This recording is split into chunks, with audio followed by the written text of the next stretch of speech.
my writing pals. It's me, your girl Xana, and today we are talking about weird expectations I used to place on myself that I would never expect anyone else to live up to because I'm just insane. 6 weird reading rules I used to have. I kind of broke a lot of these rules in college, my first couple of years at college, but from like middle school to high school, very heavy in high school. These are rules that I used to follow, that I used to have for myself when it came to reading. So let's get into them. Number 1, no DNFing.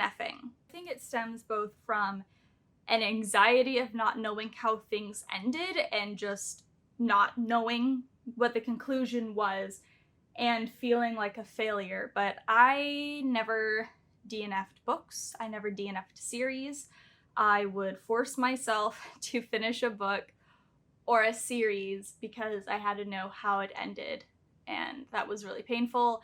I think it took up a lot of my precious reading time and kind of made me, it didn't really make me not like reading, but it definitely made reading feel like a chore at times because I couldn't say no. I did not have the ability to say, no, I don't want to keep reading this, or no, I do not like this, or this is making me uncomfortable. It was, I had to finish this. I remember breaking it either my junior or senior year of high school because I just could not stand the series. I think it was like the Fallen series, possibly.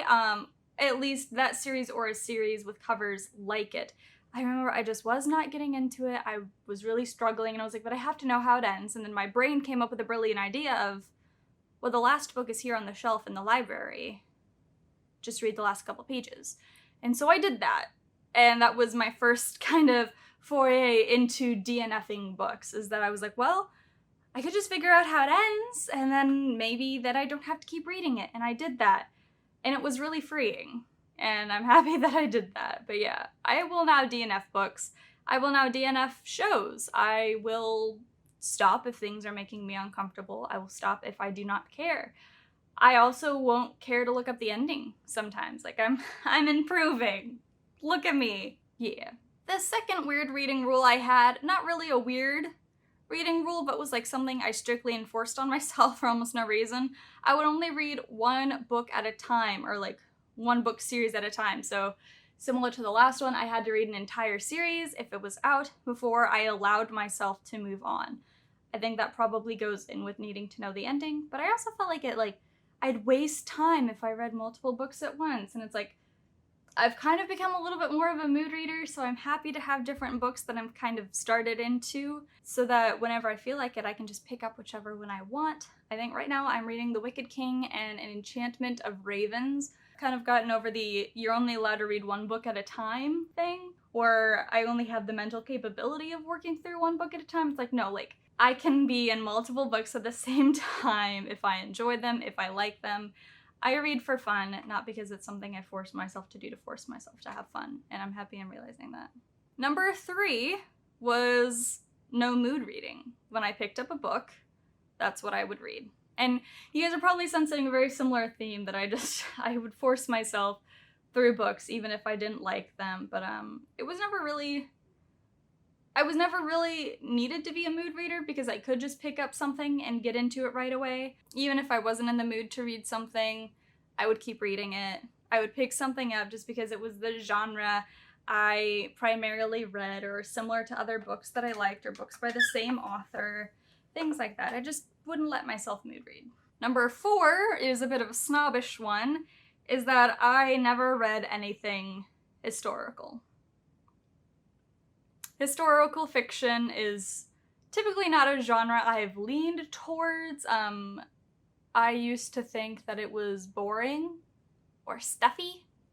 And I was definitely a snob about old books because that was a lot of the culture that I was immersed in, is that those old classics are old-timey and stuffy and boring and they're old and they don't apply to me like reading some fantasy book with an 18th century vibe wasn't old or historic. Oh, also another thing. In high school, school in general, we were forced to read a lot of classics, and so that kind of put a damper on it because those were books that we had to read for English class. And even though I loved English class, if you tell me I have to read something, it just automatically makes it a chore and I don't want to do it. So that kind of turned me off to classics for a while. Number 5, you've guessed a theme from the last one, books had to have magic for me to read it. I was a fantasy snob. I didn't think that fantasy was better than anything else because I do understand that all genres have their purpose and their place in the world and that people are allowed to have preferences, but I wouldn't read anything unless it was a fantasy book that had magic of some sort or some kind of fantastical element. I did read a couple dystopian books in high school. Those were getting pretty popular. I wasn't the biggest fan of them. Dystopian, not my thing. I tend to like things that are dark, but happy. I like being happy. The books I read had to have magic. If they didn't have magic, I wasn't interested. Probably because magic is really fun to read about and I really enjoy it. And I don't think there's anything wrong with, again, having preferences, but I think I was a bit snobbish with my preferences back in high school. Yeah. And the final rule, rule 6, this is 6 in sign language, 6. If there wasn't a romance, I wouldn't read it. I feel like I'm a whole 180 now because I'm like, I don't care if a story has a romantic subplot or a love story subplot in it or not. It's always nice when it does, but I don't necessarily care. And maybe that's because I'm in a healthy point thinking about relationships now. Like, I've been in a relationship for almost 7 years now, and it's like, you know, I'm not craving those romantic feelings like I used to be, and I have a very healthy view of relationships now. I was a needy person, believe it or not. I'm probably still needy, like, let's be real. But if there wasn't a romance in a book, I wasn't going to read it because it had to have ships. It had to have romance. Nowadays, again, I don't particularly care. And in my own books, I don't like writing romances outside of the main character. And even then, I don't like making it a hard, faceted thing. Like, you know, I kind of prefer leaving it up to readers. Like, you know, you can put clues in. I'm fine with putting like little hints or little flirty bits of dialogue between different characters or things like that. But overall, I kind of like leaving it up to the reader to interpret things like that. And I prefer interpreting things like that because if nothing becomes canon, then I can't get my heart broken. Maybe I do still have issues. Anywho, those are 6 weird reading rules that I used to have and I'm still probably working over, as I've realized over the course of this video. If you like me, make sure that you like this video and subscribe and ring the bell so you get notified every time I upload a video. I upload consistently on Fridays, and every now and then I will have a bonus video go up sometime before Friday in the week.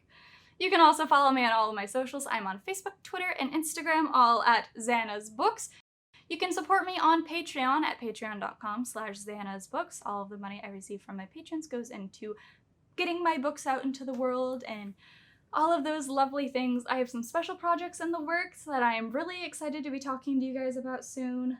May or may not be starting a freelance editing business. Oh, what's this?